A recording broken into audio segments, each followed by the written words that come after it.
Mari.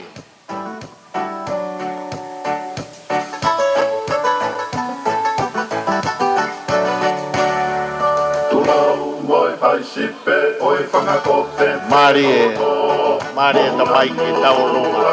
Me tau whare tapu alohono po Kau wiki masani ai kakalani no oloto Mari. Oi hositea langa langa mai he koa aho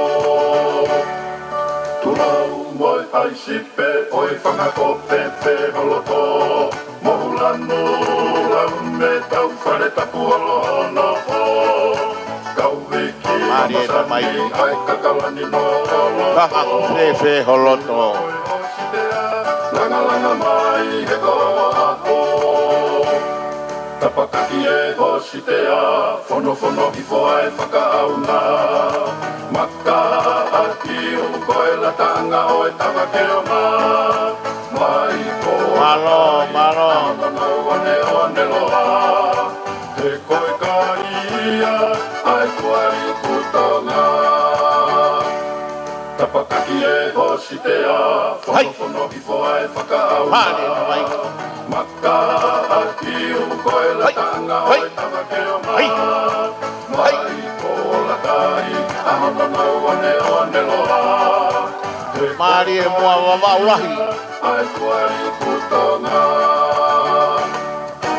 Langa langa mai He kua longo longo tangata Tui lau e hositea Kohoku na taupanga Mari.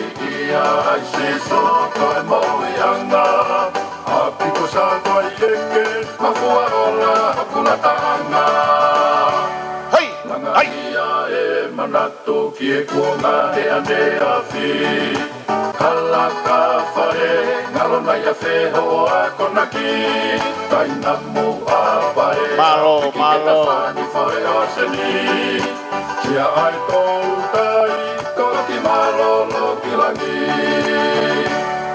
Langa ia e manatu ki e kuonga he ane a fi Kalaka whare ngalona ia wheho a konaki Taina mu a Ai e rewa.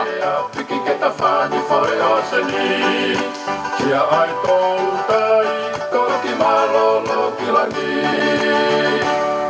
Ko haku ka kalani te tau e mahei kai nui Whare lotu ma o moui te ulanga iki i taniti Ana wani ki e ka haku to anga Mari e ta mai ki. talu Tua o wha e ki atu pe e fua o e motu Mari. Ko haku ka kalani te tau e mahei Te umai e talonga e siasi. Pereti e umai family.